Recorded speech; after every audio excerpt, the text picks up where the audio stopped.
Thank you. First of all, I can say my name is Marie, and I'm from the Danish section of the IMT.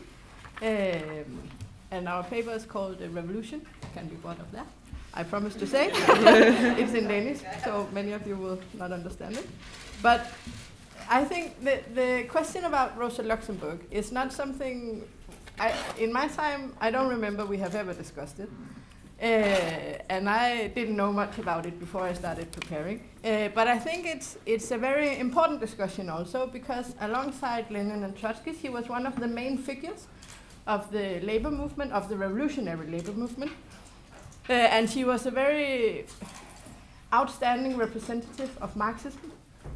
So I think it's important to study her and know what her ideas was, what she fought for. And also, many on the left wing seems to use her, like Lenin, he was a dictator, but Rosa Luxemburg, she was okay. So they use her for everything to really excuse themselves and their revision of Marxism and their reformism. So I think it's very important also that we know what she stood for and can answer, both defend her good sides and also understand some of the mistakes she made, because she made some mistakes also. But I think, first of all, she was born in Poland, in a small village in 1871. Some say 1870, I don't know which one is correct, it's not that important. But around that time, when she was only 16, she became active in the Polish labor movement. She was one of the founders of the Polish social democracy. And very quickly, she had to flee Poland because she was being prosecuted by the police. And she fled to Switzerland, to Zurich, where many of the refugees of the labor movement of that time was actually was around, and she became involved also in the international labor movement. And only in the age of 22, in 1893, she was a delegate to to a congress in the Second International as a delegate from the Polish party. So from the very beginning, she was not just active in the Polish labor movement, but in the international labor movement, and she played a very prominent role in the Second International. And in 1998, she decided to move to Germany because this was the main place for revolutionaries. The SPD, the Social Democratic Party of Germany, was the main party of the Second International. It was the largest, and it was the most important also concerning ideas and setting the tone for the whole international. And I think we have to remember, because the social democratic parties, the social democracy of Germany today, is not the same as the social democratic party of 1898. And the Second International was not, well, now it more or less, it doesn't exist. But the Second International was the international. It was the only labor parties. It had Lenin and Trotsky and Luxemburg and all these later revolutionary figures inside the organization. And this sometimes we have to remember when we read Social Democrats. It's not like the Social Democrats today. The SPD had historical links with Marxism, with Marx and Engels, who were part of the German labor movement. And Engels played a role also in the SPD up till he died.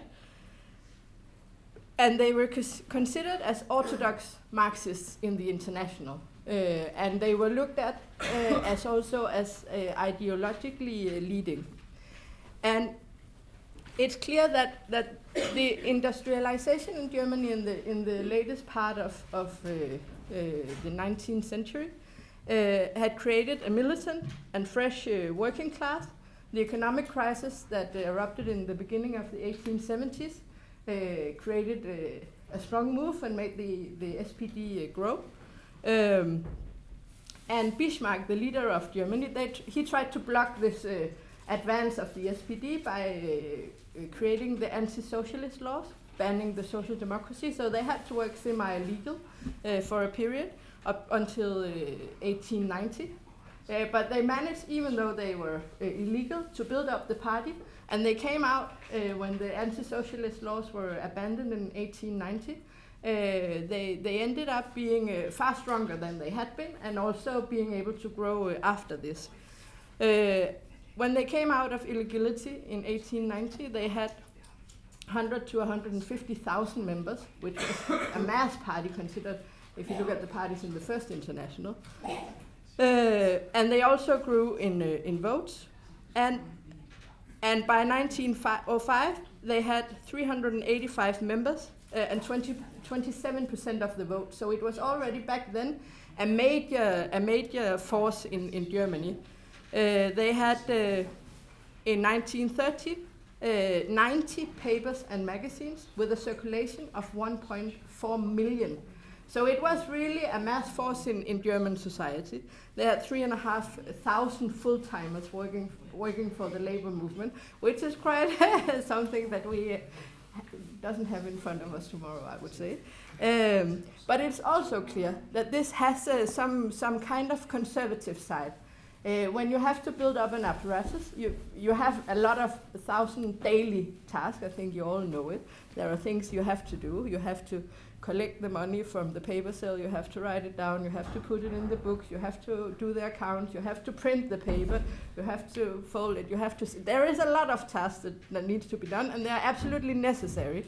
And all revolutionaries have to be prepared to do all these a bit boring tasks sometimes, because otherwise you can't build the organization. But it also has a routine, a certain conservative side to it, to just keep the organization going, and not so much on a day-to-day basis, not so much maybe the ideological ideas and the greater picture. And you could see also the Second International and the SPD. It was born at a time where there was a boom in capitalism. From the 1873 onwards, there was a great boom in capitalism, lasting decades. And that had a profound effect on the psychology and the consciousness of the leadership of the Second International. Many of them began to question, well, Marx said there would be a cycle of slump every 10 years, and there hasn't been. So maybe capitalism can actually go forward. Maybe we don't have to strive for revolution. Maybe we can just go bit by bit, because it gets better. Capitalism goes forward, so we can gain reform after reform. And it had a reflection along with this this layer in the top of the parties, especially the SPD forming, and also it created a condition where the top of the labor movement could be removed from the living conditions of those they were actually supposed to represent. They went to negotiations with the bosses. They had different lifestyles and were not really living the same life as a low-paid, unskilled German worker at that time. Yes. So in this, and this is the social and economic base for the degeneration that happened in the top of the SPD, of the German SPD. And in this environment, it was in this environment that Rosa Luxemburg came to Germany, into the SPD.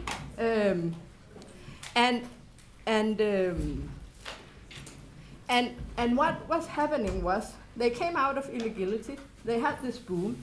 The leaders tried also to use this being legal now to water down the program. I think everybody knows people in the labor movement who has this argument today. We shouldn't provoke reaction. We should just say things a bit more careful. We cannot say our whole program because it will provoke the state from attacking us. It will provoke reaction from other groups. So we just have to be a bit, just to hide a bit, say it a bit more soft. And this was the way that the leadership in the top of the SPD did. They tried to soften and water down the program, and using the excuse of maybe being made illegal again as softening it down.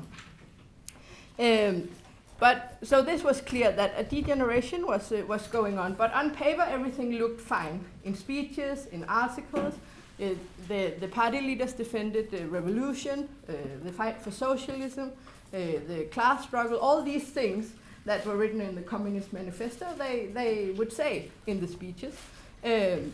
One of the main leaders of the SPD, Karl Kautsky, his nickname was the Pope of Marxism. He was really seen as the defender in the International of orthodox Marxism. Lenin, until 1914, considered himself a follower of Karl Kautsky because he was far away and couldn't see the processes. But Rosa Luxemburg, who came to Germany in 1898, she could see what was actually going on inside the SPD and in the top of the SPD. And she started right away a fierce struggle against the revision of Marxism that was going on from some of the leaders of the SPD. And part of this struggle, she wrote Reform or Revolution, which is we just published it in Denmark, in Danish. And it's a really good book, and I think it's very useful for everybody who comes across reformists, and I think we all do. Otherwise, we should go out there and meet them and discuss with them. But it is really still, I think, one of the best arguments against reformist ideas. And she really destroys all these arguments that we still hear today, even though all of them say it's new ideas. It's the same ideas that Bernstein raised in revision of Marxism in 1898. They're still the same ideas that the leaders of the labor movement are raising today, and the same arguments that Rosa Luxemburg used against them can still be used today. Yes. So what Bernstein did, he was one of the leaders of the of the SPD, and in 1896-97, he began to write some articles trying to revise Marxism, trying to take some parts out, like the dialectical part. What is the need of that? We don't need that in order to fight for socialism or for socialist society. But the thing is, as it was also said yesterday, I think by Alan, you cannot take one part out of Marxism and then have the rest standing, and especially you cannot take dialectics out of Marxism and then still have Marxism. Then it's just some mechanical ideas. And what he did also was to based on the boom that had been for 20-30 years, he said, but maybe capitalism has found a way of adapting itself, so it can avoid crisis, or maybe not avoid them, but they will not be as bad. They will not. I think those of you who became active before the crisis in 2008 will have heard some of the same arguments. But crisis, they're a thing of the past. It's not now. So this was his argument. Capitalism is beginning to adapt itself. And that would also mean that the middle class would be bigger. So the class contradictions would soften. And that the only struggle that mattered for the working class, it was the betterment of living conditions, of economical demands. And since capitalism was going forward, you could better the social conditions bit by bit. So what he actually said, and I think this is a very famous phrase that most of you will have heard, he said, for me the goal is nothing, the movement is everything. So it's not where we're going, it's just that we're going forward. And this was his ideas, and is in revising Marxism. And what the Social Democrats should do was to focus on the day-to-day struggle for reforms. He launched this idea in the theoretical magazine of the SPD called Die Neue Zeit, and there was an indignation on the left wing. But Kautsky, who was the editor of the paper, he actually welcomed this debate articles. Like, it was a good thing to. He didn't give any answers to the wrong ideas of Bernstein. He just said it was a welcome contribution to the debate inside the SPD. And the party leadership, they were very evasive and very weak.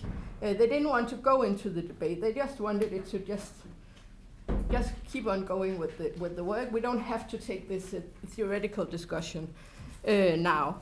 Because they didn't want to do anything that could harm the growth and the unity of the party. So all these theoretical discussions, they could be, maybe they could create disunity and arguments and so on. So let's just focus on the work. But Rosa Luxemburg, she said, no, we have to combat this. We have to take on this struggle straight on. And what she said, And also she wrote this book, and she also played a prominent role when it was discussed at the party congress against actually the wishes of the leadership of the party. And she said, if this line of ideas are accepted, it will mean a complete break with Marxism. And she said, and I think this is very important and something that often comes up, there is no contradiction for Marxists between reform and revolution. For the social democracy, that means in her terms for the revolutionary party, the daily practical struggle for reforms, that is improvements for the workers, in the existing society is the only way to lead the class struggle and work towards the end target, which is socialism. So the struggle for reforms are the mean to work for the target, which is socialism. If you just say we don't want to fight for any reforms, then and we only want to fight for socialism, then you can't actually fight for socialism. Then you can lead the class struggle. So it is in the fight for reforms that the workers learn by experience that it is not enough to fight for reforms. You have to fight for socialism also. And she says, and this is a very good quote she has in the preface to Reform or Revolution. She says that it is the final goal, and I think it is very appropriate for many of the discussions today in the labor movement. It is the final goal of socialism that is the decisive factor distinguishing the social democratic movement from bourgeois democracy. It is what makes us distinct from just another democratic liberal party that just fights for changes within the boundaries. What makes a party social democratic, a workers' party, is fighting to change society in a fundamental way. So she says that the question reform or revolution, as it is posed by Bernstein, equals for the social democracy the question to be or not to be. In the controversy between Bernstein and his followers, everybody in the party ought to understand clearly it is not a question of this or that method of struggle, or the use of this or that set of tactics, but of the very existence of the social democratic movement. I.e., if you want to build a labor movement that is actually worthy of the name and fighting for the working class, you have to be revolutionary, you have to fight for socialism. And what she also says in this polemic, which I think is very instructive for all of us, is that all attempts to revise or to actually, how do you say that, stop being a Marxist, if you could say that, and trying to discard Marxism, they will use the language of Marxism and they will try to hide what is actually the core of the new argument. I think there are many on the left wing today that says they're Marxist, and then they just say things that are really not Marxist. So the task of revolutionaries, of Marxists, is to find the core. And in a polemic, you often find people say, oh, but you just set up, how do you say that in English? You just set up... straw horse. Yes, a straw horse, and then you... Yes, well, you get the point. You completely misinterpret what I say. But what she says is it's important to find the core of what is being said and bring that out so you can see what is the logical conclusion of these kind of arguments. What will be the logical conclusion of what Bernstein is saying, even though he still says he's a socialist and a Marxist. So she brought it up very clearly, and I think this is the way to have a polemic. This put pressure on the center of the party, people like Kautsky and the old-time leader Bebel. They had to say something in this debate, and they criticized Bernstein, but they didn't criticize him as much for what he said as for bringing it up and creating a disunity and that there was no more unanimity. There was one of the other leaders, a guy called Ignaz Auer, and he said to Bernstein in private, we all think these things, we just don't say them out loud. And I think this is the way the leadership of the labor movement today really acts in many ways, and also shows already back then how completely unprincipled the leadership of the reformist, what was becoming the reformist parties, was really acting. They talked about socialism and Marxism in their speeches, and then they just did what they wanted to do. Yes. So the party leadership, they wanted to bury the problem and didn't want to take the discussion. But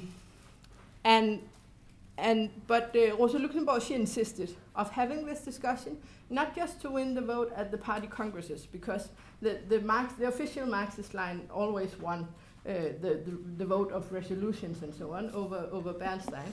But what she said was it was important to educate the whole party membership and for the whole party membership to take part in this discussion. Theoretical discussion should not just be something for the leadership, it should be something that all members participate in. So this was the main point of raising these discussions. And I think this forms the main lines of what we have seen of the labor movement since then. The reformist wing, the revisionist wing, and then the revolutionary Marxist wing. And of course, there are many divisions within these two wings, but this is the main dividing line. And this dividing line became even clearer when there actually came a crisis just after this debate. It was shown in practice that capitalism had not just adapted itself and was never going to come in crisis. There came crisis, and there came the Russian Revolution in 1905 that also divided the whole labor movement, whether to support the revolution or not. And clearly Rosa Luxemburg was on the side of supporting the revolution, and she actually went back to Poland to participate actively in the revolutionary movement. As we know, the revolution in 1905 was defeated, and it was later described by Lenin as the general rehearsal of the Russian Revolution of 1917. But these divisions in general, as I said before, Lenin, he considered himself a follower of Kautsky up until 1914. These divisions and these arguments were not widely known, neither in the SPD or in the Second International. It was mainly something that was going on in the top, and that also made, when the First World War broke out in August 1914, that made the betrayal of the leaders of the whole Second International, especially by the SPD, came as a complete shock to all the members and to all the workers of Europe, and it showed that this debate was not just an abstract debate. It was the dividing line, actually in revolution or reform, in internationalism and nationalism. Because when it came to, in 1912, the Second International had voted a resolution drafted partly by Rosa Luxemburg, being against it was clear there was coming a world war, that all the second parties of the Second International should vote against, and go against the national bourgeoisie and not send workers to kill workers. When the vote actually came in August 1914 in Germany and in the other parties, only two parties of the Second International voted against support for the war credits. So all the other parties actually voted to support the national bourgeoisie in sending workers out to kill workers from other countries. And it came as a complete shock. I think many of you will have heard this anecdote that Lenin, when he received the paper, the Vorwärts from Germany, and it said that the party had voted for the war credits, he thought it was a forgery by the German general staff and couldn't believe it, because it was such a big shock. And it also shows, I think, the complete confusion that this must have created in the ranks of the Second International. Yes, and the whole leadership, the old leadership, completely succumbed to this chauvinism, national chauvinism. Kautsky, for example, he wrote in 1914 that the international, that was only a tool for peace. For war, it was not useful. Well, if you can't use an organization when it actually comes to war, then war and revolutions are the big tests of every organization, then it's worth nothing. And this was when Lenin, he really realized what Kautsky, that he had actually just been the left wing of defending this or hiding this revisionism inside the SPD. And Lenin wrote in 1914 that Rosa Luxemburg had been right about Kautsky long before he actually realized it himself. The situation when the war broke out, because we had a discussion in Denmark not so long ago, but sometimes you don't really feel the mood of revolution. If you can imagine Europe, 1914, there's complete war hysteria. Workers are being sent out to kill other workers. The whole labor movement, everything you knew, have voted for the war. There's complete confusion. There's complete patriotism, war hysteria. It is not an easy environment to be in as a revolutionist, as an internationalist. The internationalists, they met in Zimmerwald in 1915, and there is also this joke that I think many of you will have heard that Lenin made, that all the internationalists of the world could be fit into a few stagecoaches. I think that is not many more than we have been this weekend. That is actually the situation in 1915. So it was not an easy situation, but it was a situation where they gathered their forces, and you had Lenin and Trotsky and Rosa Luxemburg and others defending the internationalist idea and defending the revolutionary ideas. In August 1914, all the members, all the MPs of the SPD voted for the war credits. There was a discussion in the parliamentary group of the SPD whether to vote for or against, but because of some maneuvers and so on, the majority decided to vote in favor of the war credits, and the minority decided to, to follow party discipline. And so there was no vote in the German parliament against the war. All of them voted in favor, but it became very clear quickly for Karl Liebknecht, who was a member of parliament for the SPD, that it was a mistake, that someone needed to break party discipline because party discipline was not following the program and the ideas of the party. So he, as the only person in December 1914, stood up and voted against the war credits. And it must really have taken some courage to stand up as the only one in this reactionary parliament. And that also made him a focal point for all the opposition to the war, that he was the first person, others followed, but he was the first person to actually stand up and say, no, I'm not going to support the German bourgeoisie in this war.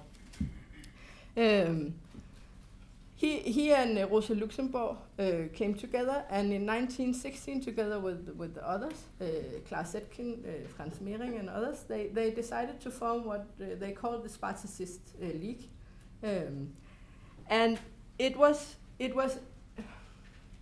formed inside the SPD, and it was more or less a loose network of people being against the war, fighting for revolutionary ideas. And not really, they defended their ideas, they put out a paper and so on. Very quickly, many of them was put to jail. Rosa Luxemburg was very quickly, I don't remember exactly when, but during the war was put to jail. She was not put to jail for any offense. She was put in jail for protective reasons. So there was no time limit. There was not the rights of prisoners.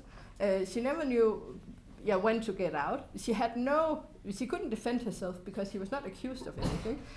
So she was just by the state put in protective care of the not very, I think, nice environment of a German war prison.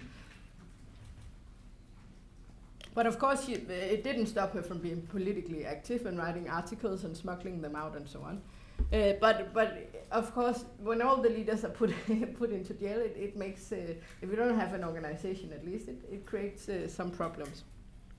Very quickly, this war hysteria and this feeling of, of war hysteria, it cooled down. And the stark realities of war, hunger, killings, cold, became very real for the German workers, and also very real that the war had nothing to do with their lives. It had everything to do with just defending the German bourgeoisie. And under this pressure from below, where the opposition to the war became bigger and bigger, the opposition inside the SPD also grew quite quickly. And you can say Karl Liebknecht had broken the dam, maybe. I don't know if you can say that in English. So in March 1916, a large minority refused to vote for the budget in the Reichstag, and thereby decided not to vote for the war credits. And this won widespread support in the party. And many of the local party organizations in Berlin, in Bremen, Leipzig, and other key industrial centers supported this opposition to the war that began to emerge from the top of the party. They held the oppositionists to the war. They held their first national conference in January 1917, and that made it gave it a more organizational form. They were still a part of the SPD. The leadership of the SPD could not accept this. They could not have an organized opposition to the war inside the party. So they decided to expel the opposition. That meant that the opposition were expelled, and they broke away from the SPD with 120,000 members. Left in the SPD was 170,000. So it was not that big of a minority. And they formed what they called the Independent Social Democracy, USPD. But this was a very unprincipled split. In this split were Karl Liebknecht and Rosa Luxemburg, but also Kautsky and also Bernstein. So it was actually all the old tendencies of the social democracy was actually in this new party. And the leaders of the SPD was completely reformist through and through. Yes, so that shows that it was not on very clear ideas that the USPD was formed. It was just in opposition to the war, basically, and no idea what then to put instead. And this became very clear and very clearly a problem when the war created a revolutionary situation, as it had been predicted by the revolutionaries. And the first place where revolution broke out was in what Lenin called the weakest link of capitalism in Russia in February 1917, as we all know. And those who wish to exaggerate the differences between Rosa Luxemburg and Lenin, they always point to what she wrote about the Russian Revolution. But you have to remember, she was in prison, and what you can get of information, one thing was there was no internet or television or anything, but she was also in prison. So it was very one-sided, the information she got. And she criticized the Bolsheviks, but even then, she wrote, and I want to, because everybody who wants to use her against Lenin, I think should read this. Everything that a party could offer of courage, revolutionary far-sightedness, and consistency in a historic hour, Lenin, Trotsky, and the other comrades have given in good measure. All the revolutionary honor and capacity which the social democracy of the West lacked were represented by the Bolsheviks. Their October uprising was not only the actual salvation of the Russian Revolution, it was also the salvation of the honor of international socialism. So she completely supported the Russian Revolution. She had criticism. She criticized their land policy. She criticized the peace agreement in Brest-Litovsk. But what she actually said was all these things, all the things, she criticized them for their policy on the Constituent Assembly. But what she said when you read what she writes was, but why was these mistakes, as she called them, posed on the Bolsheviks? Because of the lack of the revolution in Germany. So the responsibility for this situation rests on the leadership of the German working class. So she actually said that they were forced to do many of these things because that the revolution was lacking in Germany. And she also changed her mind, for example, on the question of the Constituent Assembly, when she actually was posed with the practical question and got out of prison and had to take a position on it in the actual situation of the German Revolution. And what she said, and in that she was in complete agreement with Lenin and Trotsky, was that the Russian Revolution could only act as the spark to ignite the European Revolution, especially the German Revolution. And it did. In November 1918, the German Revolution started. You could say actually quite quickly after the Russian Revolution. And it was sparked by the mutiny of the sailors in Kiel. Do you say Kiel in English? Yeah. Okay, yes. And they were mutinying against being sent on a suicide mission. The German army was about to lose the war, and it was quite clear. But they wanted to send the fleet out to have like the last honorable go out of the war with honor. But if you're a sailor, you don't want to be killed just to save the honor of the German army. You want to stay at home and stay alive until the war is over. So they mutinied. And I think also Alan mentioned this yesterday. Some of the officers never came into land because they were dropped overboard. They took over the warships. They had the red flag flying over the sailors' quarters in Kiel and other harbor towns, and they very quickly fraternized with the workers of these cities, and councils, workers and soldiers councils, began to spring up in several of German cities, and in Berlin on the 9th of November. And that is what a Soviet means. It means a council. I'm not sure I can say the German word, but Arbejderråd, Arbejdersrate? Yes, this the German word for it for Soviet. They sprung up all around Germany spontaneously, and in Berlin on the 9th of November. And that created, like after the February Revolution in Russia, a situation of dual power, where you, on one side, you have very quickly the Kaiser was forced to resign. Some kind of parliament was set up, a government. But you also had this other, that was a bourgeois power, but you also had this workers and soldiers power. These councils sprung up. So you had this situation of a dual power.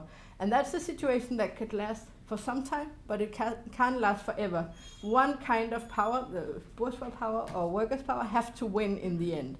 And the whole period in Russia, from February to October, was a struggle. Which kind of power should win? And this was the situation that opened up in Germany in 1918.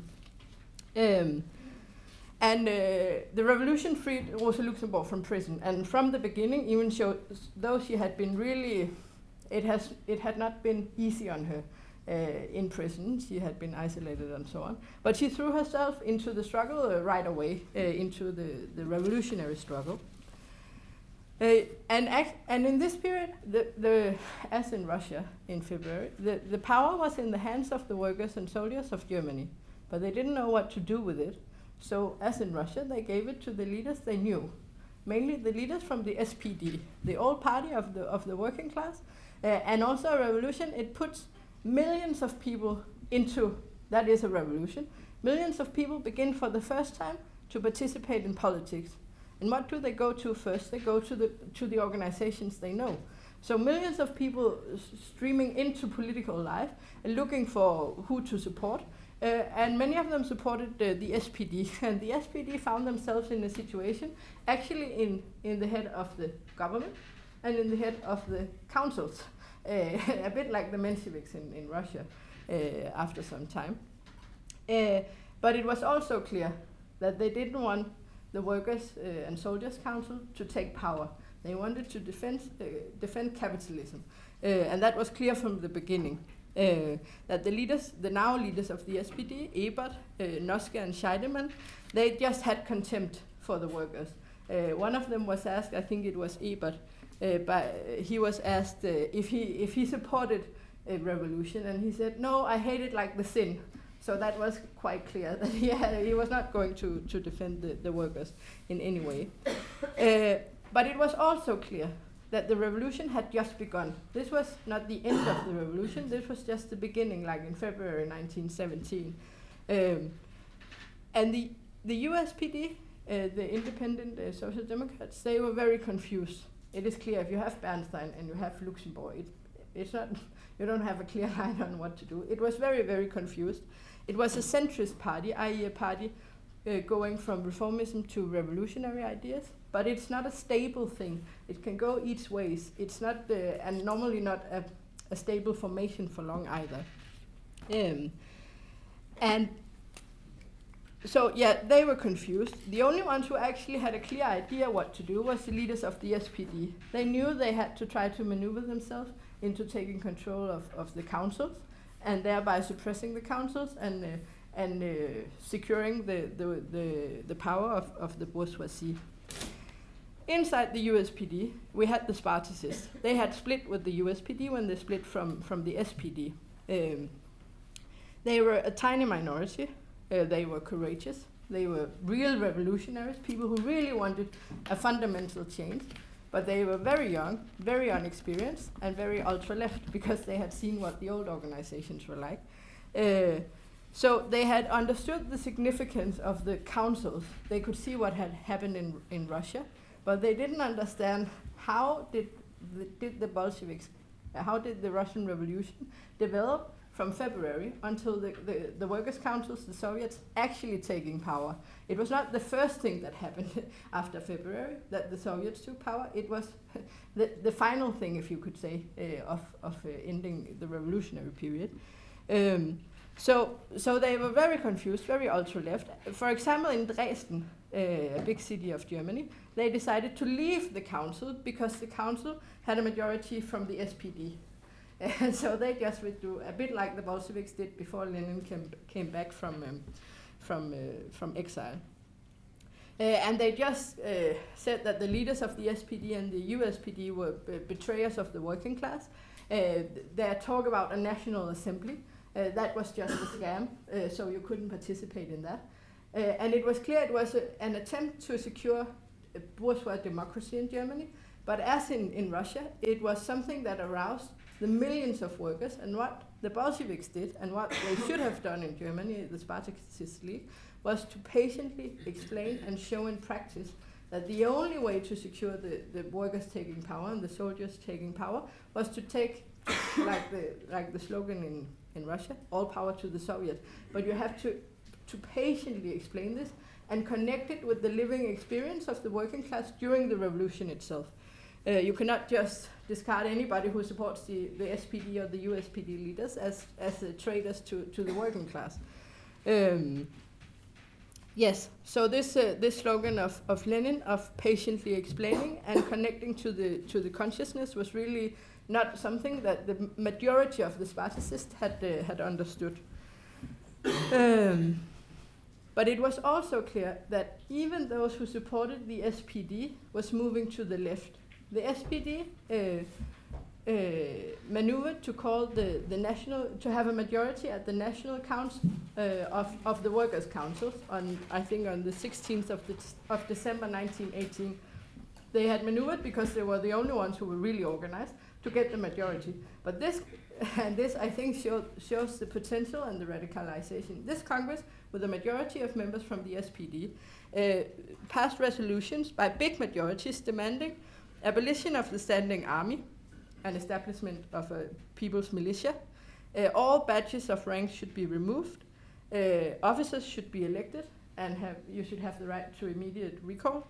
The soldiers' councils should be responsible for maintaining discipline in the army, and immediate nationalization of all key industries.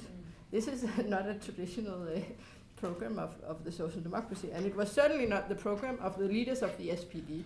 But they couldn't hold it back, even though it was their members. So it showed the potential for the German Revolution of actually winning, and for the Spartacists to win over these people to the ideas of all power to the councils. But it was also clear that the ministers of the SPD had no intention of carrying out these resolutions. They would say, well, we have to, you know how reformists be. We can do it at some point. Right now we have to focus on some other things and so on. And they were also closing ranks, the leadership of the SPD, with the German High Command, beginning to discuss how to shut down this revolutionary situation and consolidate bourgeois power. There was clashes on December 23rd and 24th between the army and the mutiny sailors in Berlin. And the government sent troops out, killing, I don't remember how many, quite 67 sailors in these clashes.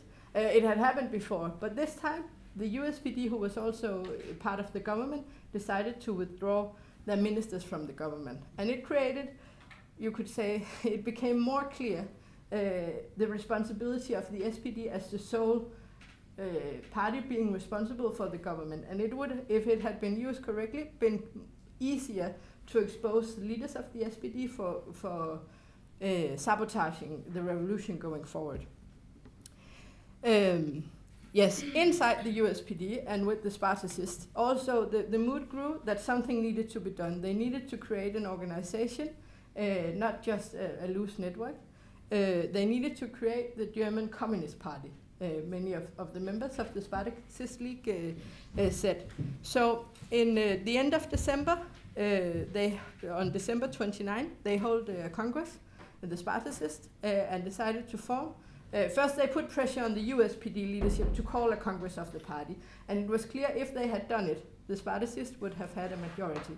But the leaders of the USPD refused quite clearly because they didn't want to be outvoted. So the Spartacists went ahead and called their own congress and formed the KPD, the German Communist Party, on 29th of December, 1918.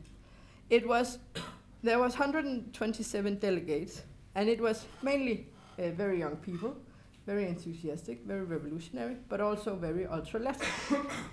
Against the advice of Rosa Luxemburg, they decided to, with a big majority, 62 against 23, to boycott the National Assembly elections in January, and just say, well, it's just a scam.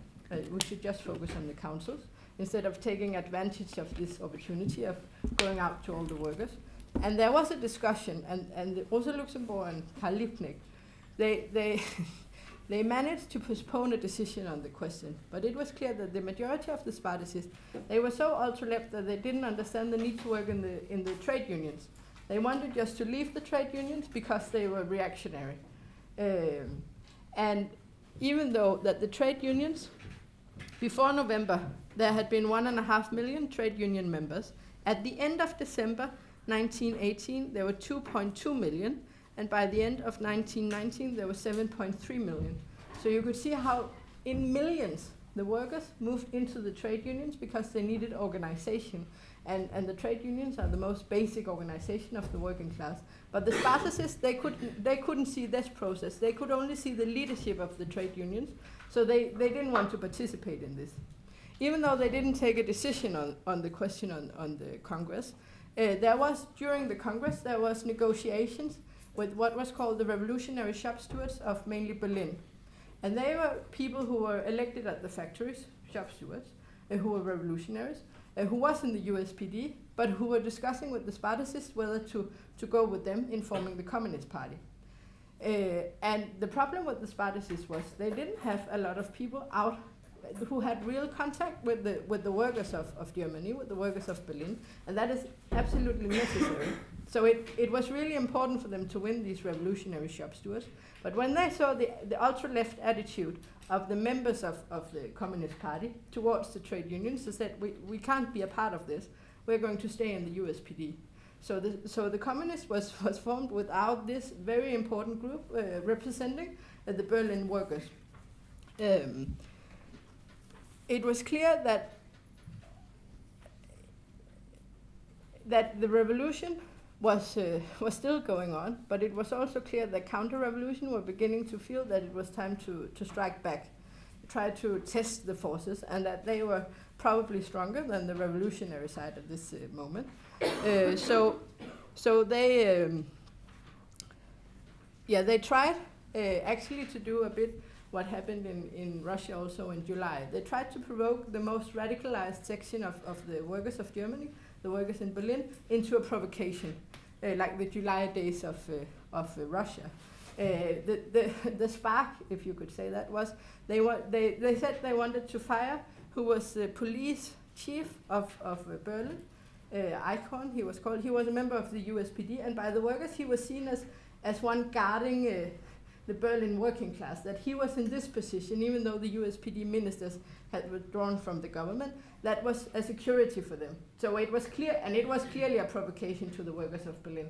We just remove him and see what we can do, and what will you do about it? But the problem was that the workers of Berlin got provoked. They immediately went out to the streets in defense of Eichhorn. They went on to occupy the train station, other key areas, and they also occupied Vorwärts, which was the paper of the SPD, their offices. Yes, and the workers there was 500,000 workers, workers on the streets of Berlin. And this, of course, had clear revolutionary implications. And in Berlin, there was set up a council to discuss what to do with the revolutionary shop stewards, with the Liebknecht, and another from the Spartacus called Piek and so on. And they met and discussed. They got reports that some of the regiments of Berlin was with them, and they got carried away. And there is a very good, I think I have time to quote a bit of it. There's a very good, in Pierre Bouy's book about the German Revolution, a very good quote about these millions of people coming out to the streets wanting to do something, and the leaders, they meet in a room and talk and talk and talk. And this is the end of the quote. He has, for this much, said how they stood there and they just talked. And they sat all evening and they sat all night. You have to remember, they came out in the morning. So all evening, all night, and they deliberated, the leaders. And they were sitting at dawn the next morning and still deliberating.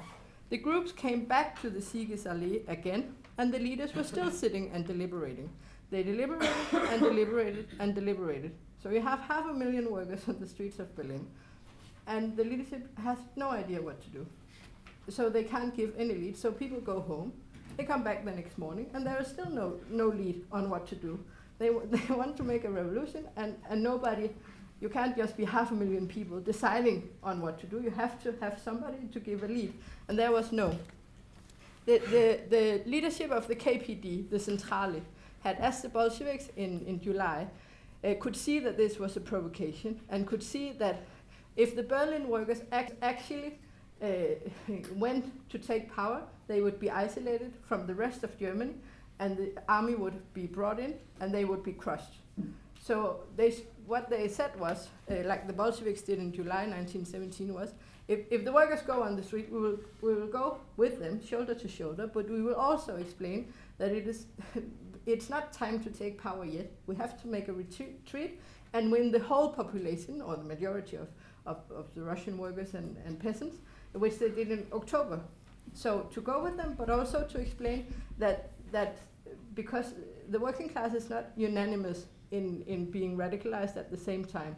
The most radical sections, if they go too far, they can be crushed by the rest. The problem was that the KPD, the leadership of the KPD, had no real organization to carry out the decision. Karl Liebknecht, who was and the other member from the KPD in this leadership of the movement, they had no contact with the KPD Centrale. They did not carry out the decisions they just got carried away by the big move. You can understand if there's 500,000 people, you can get carried away if you don't really are firm on your understanding of the situation. And the problem then was, when the workers was on the street, then the leadership of the KPD also got carried away. Well, now it's a question of defending the honor of the revolution. They couldn't see, and that is really also a warning. Being a revolutionary is not always a question of just saying forward. Sometimes it is necessary to take a retreat in order to gather your forces to go forward stronger later. And this is what they should have done. Instead, they said, we have to save our honor. And the Berlin workers were crushed, as a matter of fact. And counter-revolution set in. On January 15, the Freikorps, the reactionary forces of the state, arrested Karl Liebknecht and Luxemburg and other leaders of the Spartacists. They were taken for investigation. First, they escorted Liebknecht out, and they shot him with the official excuse that he was fleeing. Then they took Rosa Luxemburg out. They smashed her skull with a gun, or what you call a rifle, and they dropped her in the canal of Berlin, and her body wasn't found until many months later. And the revolutionary forces lost the only leaders and also others were taken in and killed, and completely beheaded the movement. And counter-revolution set in, and the German Revolution was defeated. In action, there were still struggles after that, but in actuality, it was defeated back then.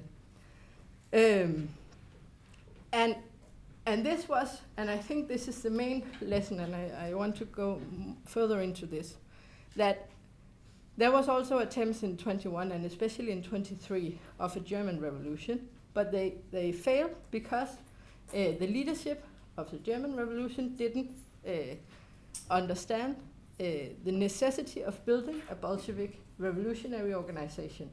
And that is what paved the way for Hitler, for Nazism, and for 100 years of capitalism in Europe. If the German Revolution had succeeded in 1919, as it could have, if there had been a leadership, then we would be in quite a different situation than we are today. And I think, so when we discuss Rosa Luxemburg, I think there were many things that she really nailed. Her defense of revolutionary ideas was the main thing. But there were also mistakes she made. And I think the Stalinist has this tradition of taking leaders and embalming, how do you say that? They put them on a pedestal. On a pedestal, yes. And then you can't criticize them. And many on the left wing has this. If you say anything about Allende in Chile, then you're just really horrible, because he's dead. Yes, he died, and Rosa Luxemburg died. But what is the main, how much you can do to these people? They were revolutionaries. So it's not just to praise them, it is to learn from the mistake they made, so we don't make the same mistakes again.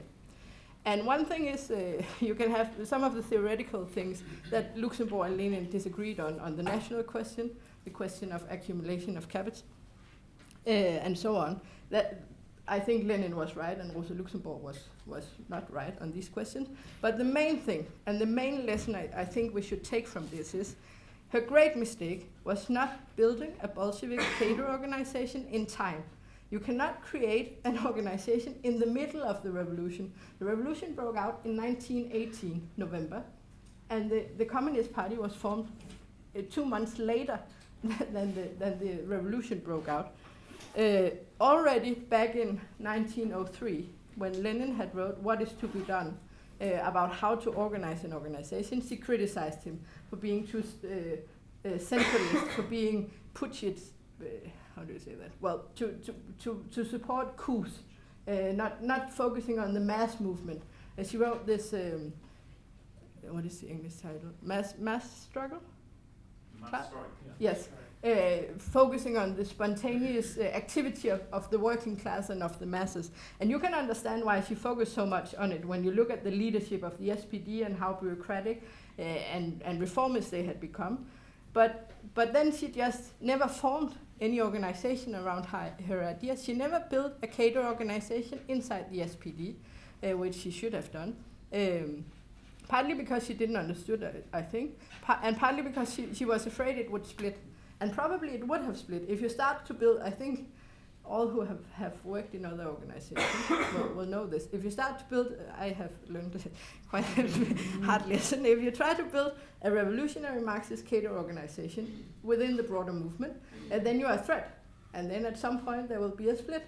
And probably, of course, we don't know what would have happened if, but probably that would have happened if they had actually tried from the beginning. From Bernstein put forward his ideas, as Lenin did in the Russian Social Democrats, building the Bolshevik faction. They should have built a Bolshevik faction inside the German labor movement. Building cadres. You cannot stand in the middle of a revolution with inexperienced, uneducated people trying to lead. Then they will sit and discuss and have no idea. And a revolution is not forever. Trotsky writes in Lessons of October that is about the mistakes of the German revolutions and what you could learn from the Russian Revolution. There is a certain span of time that if you don't act, the revolution is lost. And leaders who vacillate, they can't lead the revolution, and then it's defeated. There is no middle ground. Either you go forward or you are defeated. So you need to have leaders who are experienced in struggles, in victories and in defeats. And the Bolsheviks had many defeats, but they learned from all these defeats, and they were built as Marxist cadres. It is not enough, and I think that is also an important discussion. Rosa Luxemburg was very well known, and her ideas was very well known, but it is not enough to have influence, and it is not enough to have the correct ideas if you do not build an organization at the same time. then you are without a tool to take these ideas to its conclusion when the test is actually set, when you are actually standing in a revolutionary situation. So I think this is what we should learn. That doesn't change the fact that she was through and through a revolutionary and through defended the ideas of Marxism. And I would like to end by a quote by Lenin, where he says, in appreciating Rosa Luxemburg, "Eagles may at times fly lower than hens, but hens can never rise to the heights of eagle," even though her mistakes, and he lists them. And he also says she corrected some of them. But in spite of her mistakes, she was and remained for us an eagle. And not only will communists all over the world cherish her memory, but her biography and her complete works.